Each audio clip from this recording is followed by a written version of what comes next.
Okay, so I saw the clock ticked over to 5 after, so I figure we can jump right in. Hi everyone, welcome. My name is Amy Gobel. I'm the co-founder of the Alliance for Responsible Capitalism, a nonprofit focused on bringing um, more education about sustainability and climate policy into business schools with the goal of aligning corporate political activity with sound climate policy. Um, we are here today to talk about practical tools to incorporate sustainability into your career journey. This doesn't mean that we're advocating for everyone to work for Patagonia or join a battery startup, but rather we're targeting the, let's say, 45% of your business class that's probably going to consulting, 15% going to big tech, 14% going to finance, um, because we need companies like Patagonia rethinking the very structure of companies. We need battery startups to ensure that the renewable energy transition is possible, but we also need the entire economy to shift onto a more sustainable pathway, and that's where you come in. Since you're joining a sustainability webinar in your free time, we're not going to spend a lot of focus on why this is important. I'm sure many of you already know that climate change and fossil fuel emissions accounts for 1 in 5 deaths worldwide, and that the benefit from eliminating those deaths more than makes up for the cost of the transition away from fossil fuels. And I'm sure that many of you already know that if we continue on a status quo trajectory, the annual economic damage from climate change by 2100 will be greater than the size of the global economy today. So we're not going to talk about that. Instead, we're going to talk about what you can do about it. And for that, I can think of no better collaborator than Aiyana Bodi.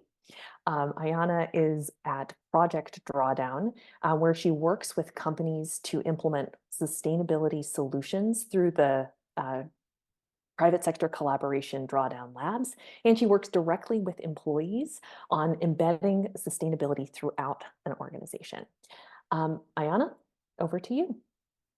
Great, thanks, Amy. I'm just going to share my screen here. All right, can y'all see that okay? Perfect. And yeah, like I mentioned earlier, we're a small group, so like feel free to interrupt me if you have any questions, any comments at any time. I'm more than happy to field those as we go. But yeah, as Amy mentioned, I'm Aiyana Bodi. I work for Project Drawdown. We are a climate solutions advocacy organization. I specifically work within our private sector engagement program, really thinking about how do we elevate the standard for corporate climate leadership? How do we go beyond net zero? What does that mean? How do we think more holistically about corporate sustainability, and using employees specifically in terms of like really driving that action? So just to kind of go over what we'll be talking about today. I'm going to go over, again, Project Drawdown basics. We are like a science-based organization, so I'll go over kind of some like key concepts. So I'm sure like none of this will be new to anyone on the call, so I'll just try to zip through those. And then I'm going to dive into kind of the role of business and the levers that the private sector has at their disposal to really scale climate action and solutions. And then I'm going to talk about the role of the employee. So everyone here will be, either re-entering or entering the workforce, and how can you turn whatever role you end up going into like a force for climate action and make your job a climate job. So yeah, the mission of Project Drawdown is super simple. It's to stop climate change as quickly, safely, and equitably as possible. And we do this kind of through 3 pillars of work. First is advancing science-based solutions and strategies, fostering bold new climate leadership, and promoting new climate narratives and new voices. And my pillar of work around private sector engagement is kind of focused on that second piece around how do we foster bold and new climate leadership. But one question people often have is, what the heck is drawdown? What does that mean?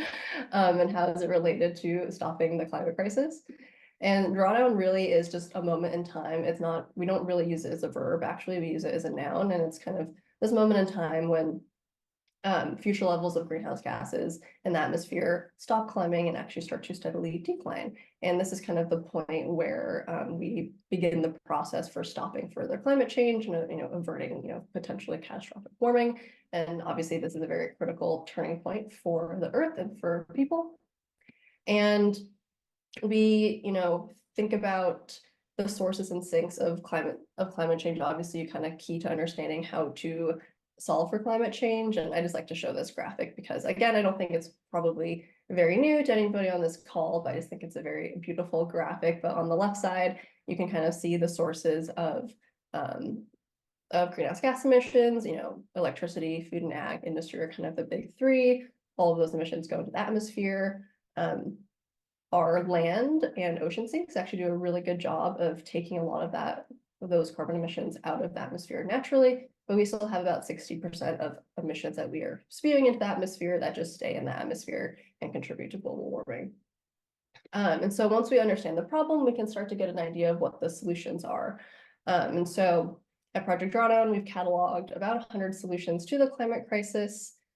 These solutions are financially viable, they're technologically viable, they're scalable today. These are solutions that do not need any extra research. They are ready to go right now. And I like to show, or I like to start these presentations with kind of just showing the scale of solutions that we have, because I think it does a really good job illustrating truly how much opportunity there is for everybody to kind of find their role.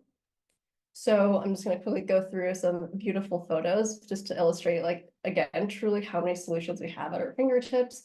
Obviously we need people to be installing microgrids that run on renewable energy like solar. We need people advocating it for wind power and building that wind power in communities. We need farmers to change how they tend to the land, but we also need to change how we eat. Can we shift to more plant-rich diets? We also need to change the way that we build our buildings, how we cool our buildings, how we heat our buildings. We need to engage architects, engineers, and others, again, who work in the built environment to incorporate more kind of green infrastructure like green roofs. We need to dramatically increase energy efficiency. Apologies, my computer's slow a little bit. We need to create more walkable cities so that people aren't so dependent on, internal combustion engine vehicles to get around. We need to preserve our ecosystems and restore them so that they can, suck more carbon out of the air. And of course, we need to improve health and education, especially for women and girls. And so, again, we have a wide array of solutions. And so there's a lot of opportunity to get involved. And I think obviously one of the biggest levers to help scale these solutions, whether we like it or not, are businesses. Businesses have a lot of power and influence in this world, which Amy will definitely show you in her bit too. But they have a lot of resources. They have a lot of capital. They have a lot of financial influence, political influence, and social and cultural influence. And so at Project Drawdown, we're really thinking about how do we kind of aggregate all of this influence to really transform how the private sector approaches climate action. And so, everyone here is, like I said, either going back into the workforce after this program or entering the workforce for the first time, maybe after this program. I kind of would love for all of you to, think about, how might you help your future employer utilize their role as private sector actors to, scale some of the solutions I just talked about. And so that's kind of the framing for the rest of my presentation. And yeah, so this is just another way to view kind of the 100 solutions that we've cataloged at Project Drawdown. Just another beautiful visual that I like to show folks. But again, just reiterating, we have so many solutions and we have so many people looking to help scale these solutions. And so how do you, kind of match the solutions with folks who are really passionate about, helping address the climate crisis? And so, I think also you don't necessarily need to work, in a climate-focused sector or company to really help scale solutions. And I'll show some examples of this in a little bit, but you if you're really interested in food waste, you don't necessarily have to work for a food waste focused company. And I'll show you again some examples of how you might go about kind of finding ways to scale the solutions that you're really interested kind of from where you already are, whether that be, in a consulting role or a tech role or wherever you might be. Also, apologies, I'm recovering from a cold, so if I cough, that is why. Excuse me.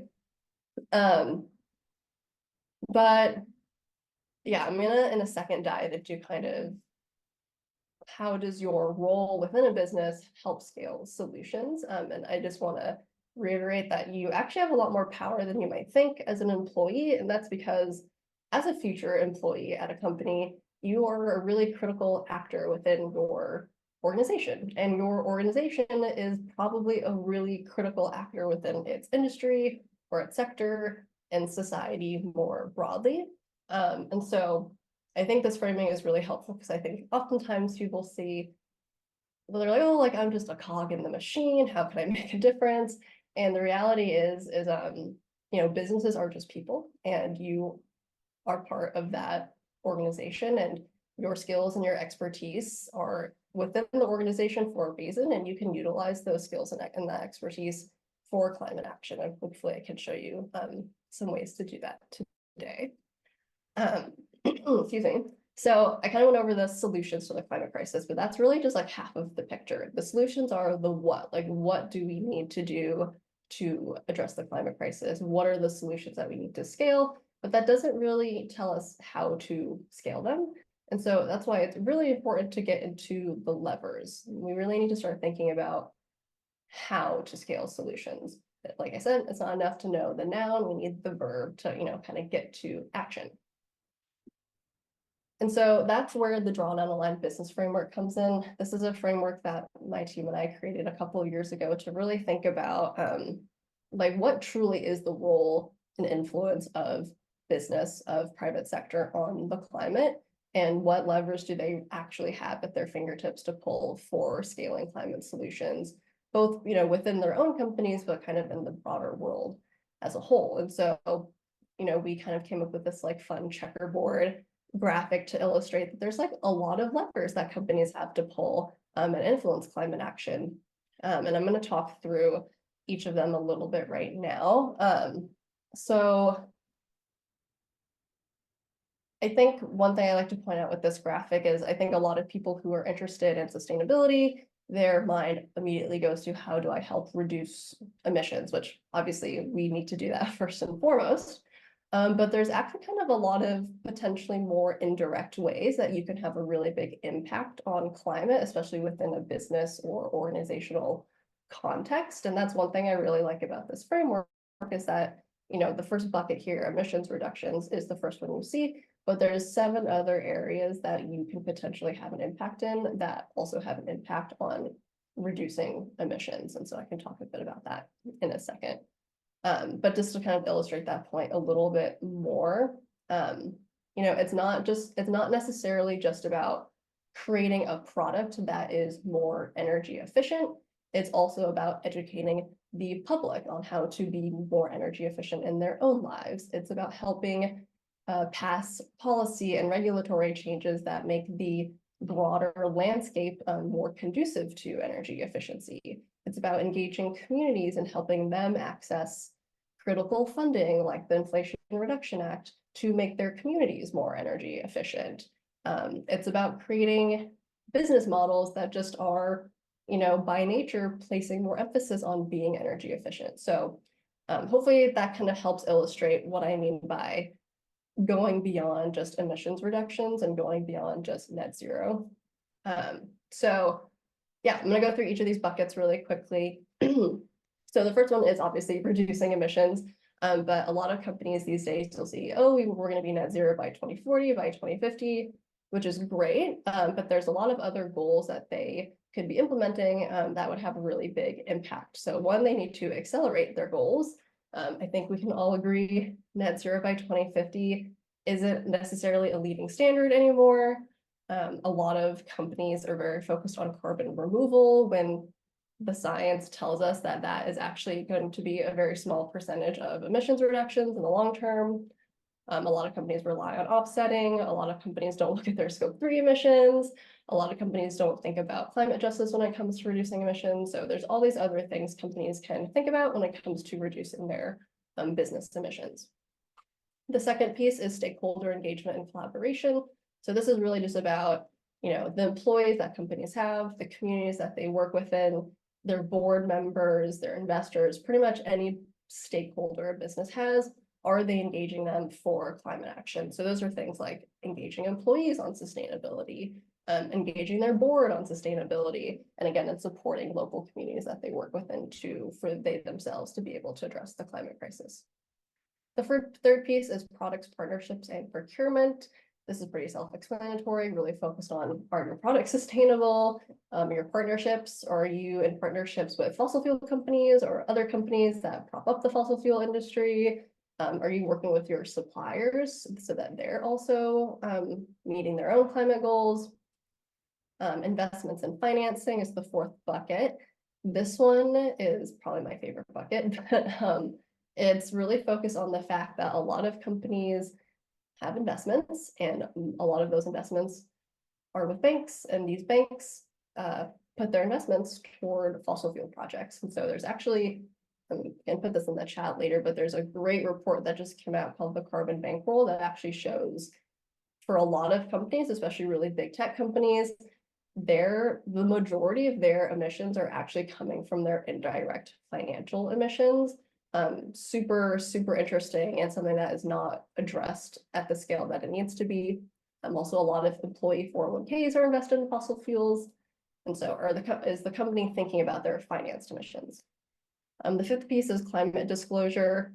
This one, again, pretty self-explanatory, just kind of about, providing, investor grade data on climate risk. Thankfully, we now have regulation around this, only for scope 1 and 2, unfortunately, but still a step forward. The next piece is climate policy advocacy, which Amy will get much deeper into in a second, but really this is just about, is the company advocating for climate policy or are they obstructing climate policy? And unfortunately, most companies might be obstructing it without even realizing. Next is business model transformation. This is really just about, at the end of the day, is the company considering climate in every business decision they are making? And then the last piece, long-term thinking, is really just about how does the business define value? Are they overly focused on short-term quarterly profit? Or are they really thinking about the health and well-being of people and planet?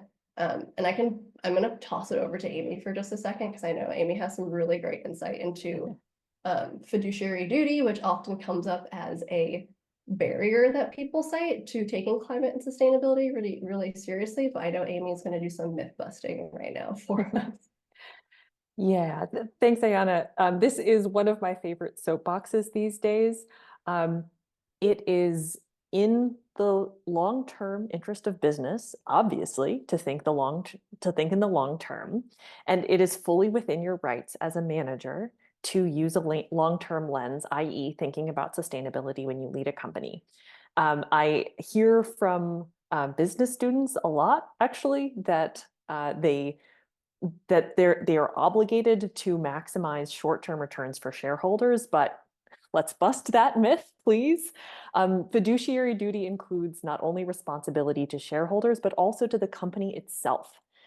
So acting in the interest of the company means thinking long-term. And because we know that climate change poses material risks to practically all companies, acting in the interest of the company means thinking about sustainability. In fact, there has been a trend in corporate law that suggests that managers are more likely to face lawsuits for breach of fiduciary duty if they fail to consider climate risks than if they act on them. So fiduciary duty means thinking about climate. Thank you. Aiyana, back to you. Oh, I love it. I mean, you busted that myth for me just like a week ago, so thank you. I'll just pause here. If anyone has any questions or comments, feel free to come off mute or just put them in the chat and I can get to them in a second. but if not, I'll just carry on. So yeah, I know that was kind of a lot of information at once, but again, just to reiterate, we have the solutions and we have the levers, and when you can kind of combine them, you really have a more tangible path toward action, both as an employee and as a larger business. And thankfully, just as many solutions there are also just as many ways to go about implementing those solutions. And I kind of like thinking about it like a mix and match type of journey. We can scale the solutions we're interested in by utilizing these different levers that we have at our disposal. And the private sector, again, is just in a really, unique position, and they have a really grand opportunity really to help pull these different levers and bring solutions to life. And as an employee, you have a big role in advocating for your company to do that. So I just want to go through a few examples of what I mean when I say like bringing the solutions and the levers together, and thinking about how an employee at a company might be able to help do that. So I'm just going to use the food waste solution as an example. I feel like people like this solution, and it's pretty kind of straightforward. Don't waste food. I think I always hear, if you come home from the grocery store with 3 bags of groceries and then just throw one of them totally into the trash, that is how much food we waste at a global scale, which is outrageous. And as a side note, the food waste solution is actually one of Project Drawdown's top solutions in terms of greenhouse gas reduction potential. And we also call it an emergency brake solution, which means it has a really outsized impact in the next 5 to 10 years as a solution. And we, again, don't need any new technology. We can just do this today. So yeah, I'm going to give a couple examples of how to kind of mix and match food waste with the solution with different levers that I just talked about. So yeah, let's say you're really interested in the food waste solution. And also maybe you're like, oh, engaging stakeholders. That sounds really cool. I want to do that. So you have the solution. And I'll also just preface this. I'm sure many of you might go into larger companies after your MBA program. They probably have some type of kitchen, some type of cafeteria. Food will definitely be involved, whether it be a small or a large scale. So please keep these ideas in mind for your next job. Okay, you want to help scale the food waste solution at your company. You want to engage stakeholders somehow. So maybe you get your company to provide education and training for kitchen staff, which are obviously a very key stakeholder when it comes to reducing food waste. They get education and training around how to reduce food waste in the kitchen. Another example, maybe you're really interested in this products, partnerships, and procurement leverage point. So thinking about, kind of mixing and matching that with the food waste solution. And apologies, I think my computer, there it goes. Maybe you can get your company to require food suppliers to adhere to certain food waste standards, which is great. One example here in New York State, actually, I think a couple of years ago, New York State just passed a law in 2022 requiring businesses and institutions that generate, like an annual average of like 2 tons of wasted food per week must donate excess edible food or recycle the rest. And so this is a great example of how to like engage suppliers on this issue. And I mean, that's a really good policy example as well. But yeah, I think, again, as an employee, you might not have a direct like role in the food that goes into your office, but again, you still have a voice and people who might be in charge of that. And so these are just some ideas that, maybe you can bring up at an all staff meeting, bring up to someone who's in charge of procurement for the cafeteria. You don't necessarily need to be directly related to food in your job to be able to still scale like a food related solution. Oh, and I actually have one more example. So if you're interested in the business model transformation piece,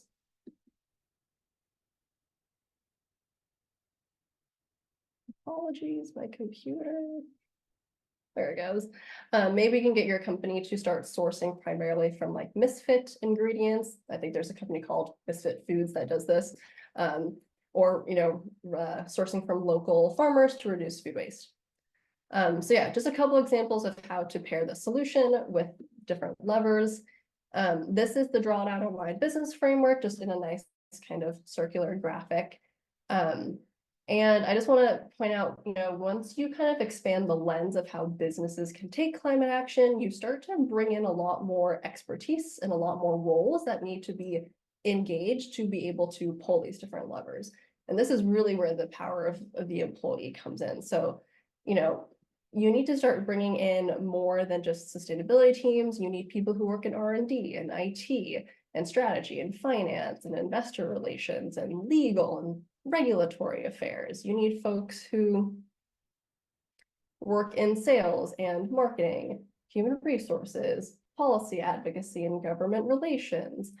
Maybe people who work in product design or product development. You need people who, I'm so sorry, my computer's so slow right now. You need people who work in innovation, you need people who work in governance, strategy, etc. So once we expand the lens of climate action, we dramatically expand who actually gets to work on climate action, especially within a business context.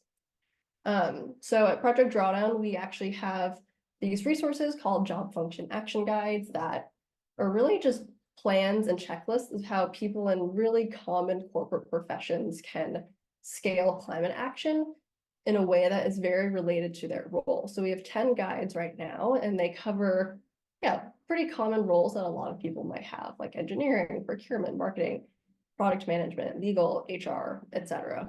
And so I wanted to go over one of them today with y'all. And I know since I'm talking to MBA students, most of you will probably go into consulting. We don't have a consulting guide, but we do have a sales and client-facing role guide, which I thought would probably be the most applicable for y'all.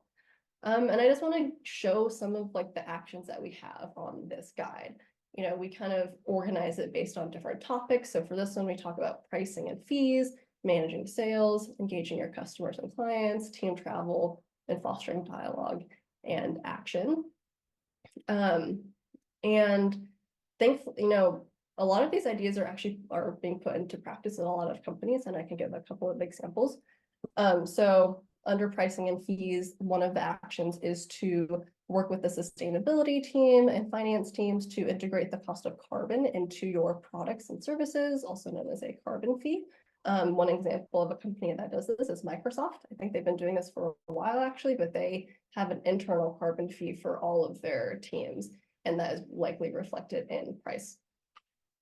Let's see, what else? Another example or another action you can take is you can offer discounts to your products or services to those who work in climate or social justice organizations.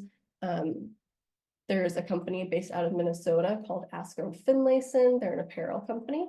They do this action. They provide like a 50% nonprofit discount for nonprofits who work in the climate action space. Let's see, and I know the product piece probably won't be as applicable to most folks here, but if you work for a company that has physical products that you sell, can you extend product warranties or expand opportunities for product repair, offer rental services or different options like that? Patagonia is a really great example of this. They have a whole website for resale. My favorite action on this list that I think is probably one of the most difficult to implement, but is definitely one of the most impactful, is to get your company to pledge to not sell its products or services to the fossil fuel industry or any industry that props the fossil fuel industry up. I would encourage all of y'all to check out a great group called Clean Creatives. It's a movement of PR and ad workers who are basically trying to get their companies to not sell any PR or ad services to the fossil fuel industry. And it's become a really big movement of folks. And it's a really great example of kind of employee organizing. Highly recommend y'all check Clean Creatives out. And I feel like I'm running up on time here, so I'll just pause right there. And Amy, I think we could probably just skip the breakout piece. But yeah, if anyone has any questions or comments, I would love to hear them. I did have some guiding questions. If that is helpful, would definitely be curious to hear if any of you think, you know, if any of these actions would be of interest to you in your next job. Do you think they'd be easy to implement? Do you think they would have impact? Do you see yourself taking any actions? Yeah. Also happy to answer any questions that y'all might have. We have one quick question in the chat. Mhm. If you can repeat the name of the organization you mentioned. Yes, it's Clean Creatives, and I'll type in the chat.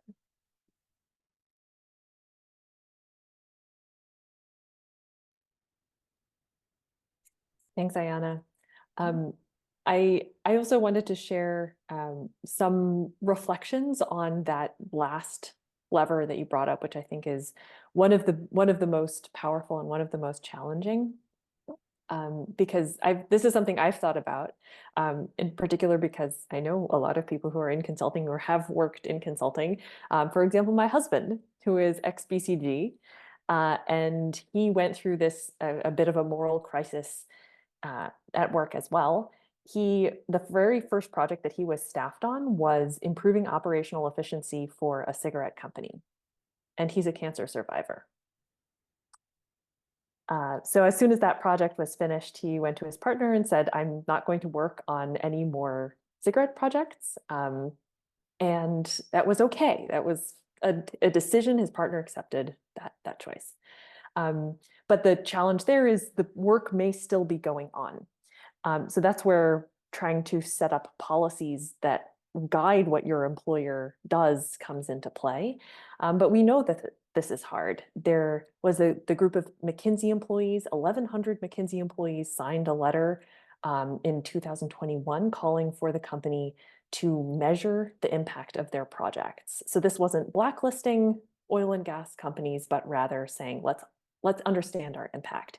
And leadership refused. And most of those employees have since left, but I do know that that work is ongoing. In fact, I've been in contact with one of the people behind the letter who is still working to engage consulting employees to continue to try to make that case internally. And then the final lever would be picking a company to work for that is aligned with your values. And that's what I'll talk about in the next section. Let's say you're now super motivated, you want to make your job into a climate job. And I can tell you from personal experience that that's a lot easier to do at a company that is already meaningfully committed to climate action. But companies have also figured out, because this is important to talent, right? Or the group of people here, that it is good business to look like they are meaningfully committed to climate action. So what I want to do in the next 15 minutes is to give you some practical tools to tell green from greenwashing.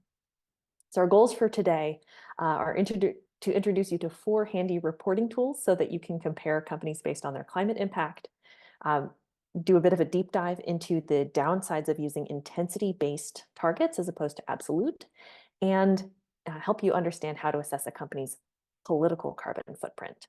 So if we look through the lens of the drawdown aligned business framework, these are our 3 areas of focus: climate disclosures, emission reductions, and climate policy advocacy. I like to think about this through 2 dimensions. We have transparency, so how much we can see what a company is doing, and then responsibility. How well aligned are those companies' actions to the climate science?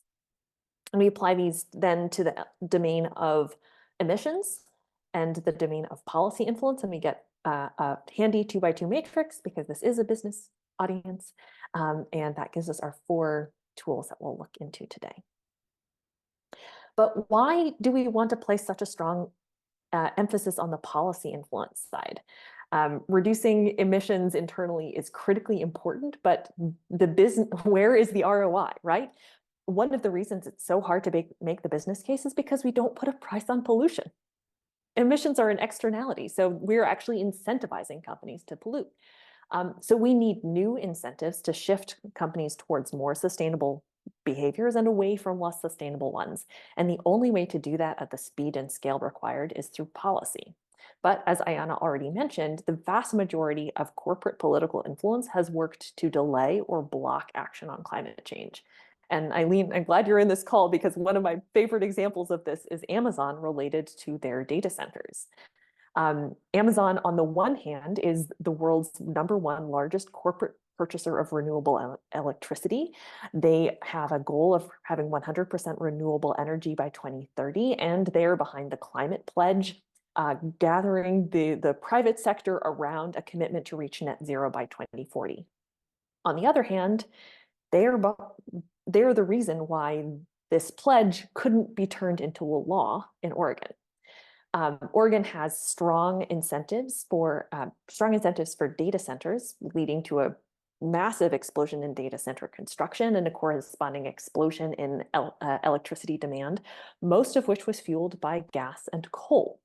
The state legislature, in an attempt to help the state develop along a more sustainable pathway, proposed a bill that would require that data centers reach 100% renewable energy by 2040, which I will note is less ambitious than Amazon's own goals. But Amazon lobbied against it. And according to state lawmakers, it was Amazon's intense opposition that killed the bill. So we do celebrate Amazon's investments in renewable energy capacity. That's great, but we do have to weigh that against their work to prevent raising the bar for everyone else.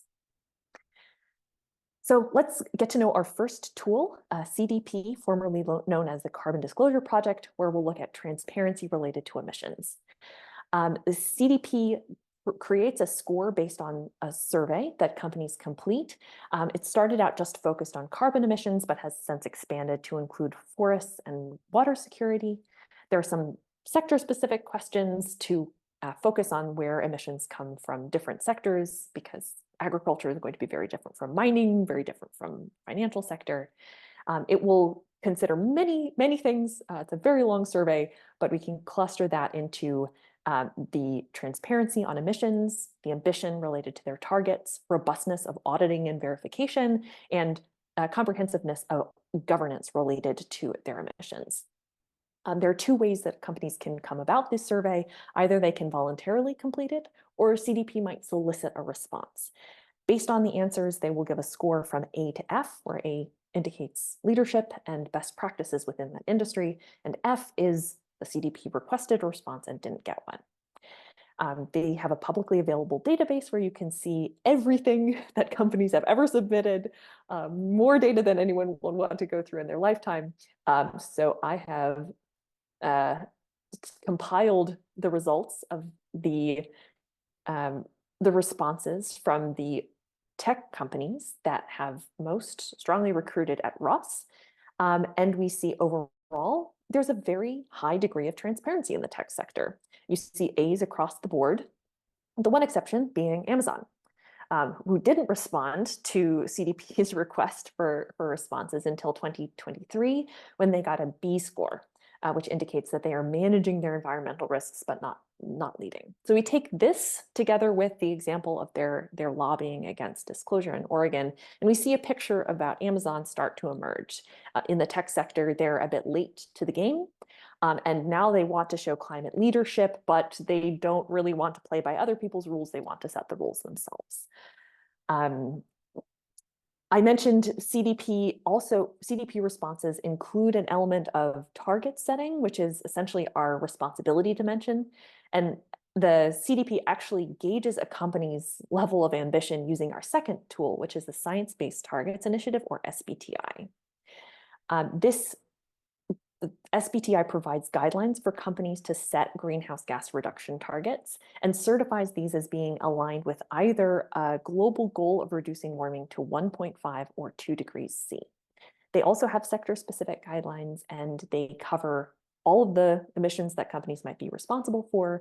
And as a quick refresher on our carbon accounting terminology, Scope 1 means direct emissions. So this might be gas used for heating or fuel used in a company fleet. Scope 2 refers to emissions associated with purchase utilities, primarily electricity. And scope 3 is everything else. That could be use of raw materials, transportation, upstream and downstream, use and disposal of products, and even employee commuting and business travel. Aiyana mentioned the emergency brakes because it's better to make a cut in emissions now than it is to make a cut in emissions in the future. Therefore, SBTI requires a near-term target where longer-term targets are optional. You can also search their database of over 7,000 companies that have submitted targets. And now we're looking at the consulting industry, where we see some interesting, subtle but interesting differences emerging. For example, McKinsey has the least ambitious targets of any of the consulting companies that are major recruiters at Ross. But it's also important to notice the difference in target years. So the top 4 recruiters, McKinsey, Bain, BCG, and EY, all have a target in 25 or 26. Strategy and Deloitte and Accenture are talking 2030, which means that necessarily the last 3 companies have more ambitious target, or have to have larger numbers because they have more time to work on them. But I'd like to draw your attention to the 2 most ambitious companies on this list, BCG and EY. Now, from first glance, maybe BCG looks like they're more ambitious, right? They have the larger number, 48.5% reduction of their scope 3 emissions compared to EY's 32. But there are a couple of important differences to pay attention to. First, EY includes more of their scope 3 emissions within their target. So business travel plus upstream transport, distribution, and waste. Okay, in consulting, business travel does account for about 80% of their scope 3 emissions. So EY is getting a little bit more of that remaining 20%. So maybe that's not a big deal. What is critical is that BCG is having their target per FTE, whereas EY has an absolute reduction. So a little math exercise for us. BCG grew from 18,500 employees in 2028 to 30,000 employees in 2022. That's a 12% year-over-year increase. If we project that out until 2025, the year of their target, and assume that BCG exactly matches their relative reduction, their overall carbon emissions can actually increase, and they would be aligned with their target. The red bar at the top shows what it would look like if they actually did a 7% approximately year-over-year relative increase, and you can see the relative increase in the dotted line on the bottom. So relative versus absolute does make a difference. Now, to BCG's credit, they have actually gone beyond their target. They have done a 26.4% absolute reduction in scope 3 since their baseline year of 2018. But they could increase again, and they could still be within target. So now let's pivot to the political dimension, understanding transparency with our first tool on this policy side, the CPA-Zicklin Index. But first, I do have to indulge in some political background. So in 2010, the Supreme Court decision in the case the Citizens United versus the Federal Election Commission overturned decades of precedent to hold that political spending by corporations and labor unions and other organizations is free speech and therefore is protected under the Constitution. That deemed that many previous rules around campaign finance were unconstitutional, and that opened the door in turn for essentially unlimited, unreported spending by companies directly from their company treasury on political activities. This means out of the company's profits. The Center for Political Accountability, or CPA, tried to step in and address this new gap by creating an index on transparency on political spending by companies. It focuses exclusively on this company treasury spending and not other forms of political influence that are important, such as lobbying, political spending through political action committees, or even things like public relations and communications. It does include the accountability of whether the political activities are accountable to the board and the shareholders, but it does not place any moral judgment on how the companies are spending that money. It generates an annual index of with scores of companies between 0 and 100, with scores over 90 earning a trendsetter status. They also have a convenient database that you can look at with results going back to 2011. And I've summarized the results of the top recruiting finance companies at Ross in the table here. Couple of things to point out. I've taken the results from 2023 and then going back 5 years so that we can see trends over time.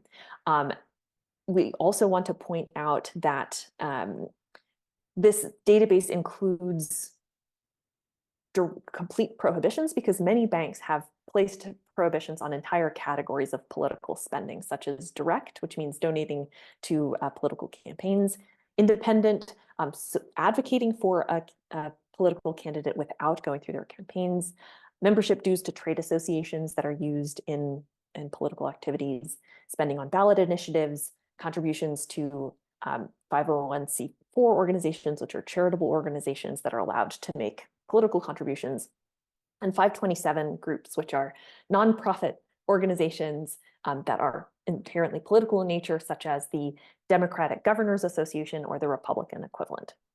So banks have had a pretty significant improvement over the last decade. We see a race to the top dynamic where companies got a pretty low score in the early days and then have increased considerably. We also see a lot of prohibitions, but in this field, Goldman Sachs really stands out at the top. They have consistent 100-point scores, and they have across-the-board political spending prohibitions from the company treasury. However, transparency is only the first step. We also need to think about responsibility.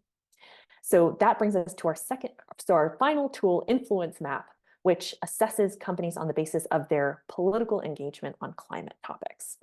It looks at over 80 financial institutions, 500 companies, and 250 trade associations, and gives them a score from A to F based on how well their political engagement is aligned with climate science, the extent, the intensity of their activities, and how well they are aligned with how well their trade associations are aligned with the climate science.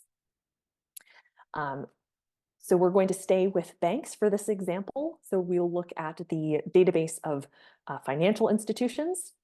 And here, this is the same list of financial institutions that we looked at earlier, but with some notable differences. So first of all, rather than banks getting perfect or near perfect scores, we have the highest result with Citibank at a D+, and now Goldman Sachs is at the bottom of the stack. Influence Map also allows us to drill down into what is behind their scores. And I picked out one data point from Goldman, which is driving this result. When the European Union was negotiating energy policy, there were debates about what types of energy would be considered green and therefore get tax benefits that were currently reserved for solar and wind energy. And there were some discussions about whether gas should be included. Goldman Sachs issued a 14-page report in support of classifying nuclear and gas as green types of energy. And this is a very popular narrative. You might have heard gas being referred to as a cleaner bridge fuel, but this is not the case, unfortunately.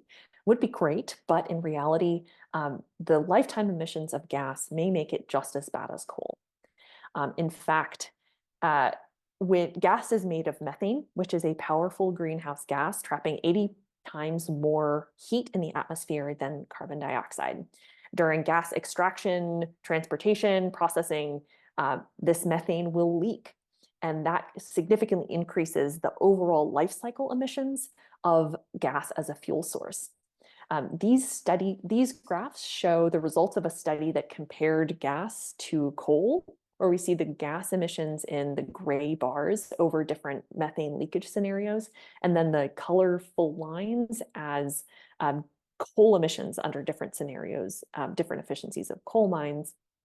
And we see a large area of overlap. I'll also point out that the leakage rates addressed in this study were between 0.2% and 10%. But the study also observed that leakage rates in the US go from 0.6% to 66%. So on that upper end, gas is going to be far worse than coal in terms of overall emissions. So Goldman advocating for gas to get the same tax incentives as solar and wind might actually be moving us in the wrong direction. That's what's contributing to their lower score. Okay, so as I said, our goal today was to learn, get familiar with 4 different reporting tools so you can assess companies on climate impact. We talked about that difference between intensity-based targets from BCG versus the absolute targets from EY, and we looked at why it's important to think about a company's political carbon footprint as well as their emissions goals themselves. Great. So that was also a bit of a data dump. So happy to take a pause and hear any questions.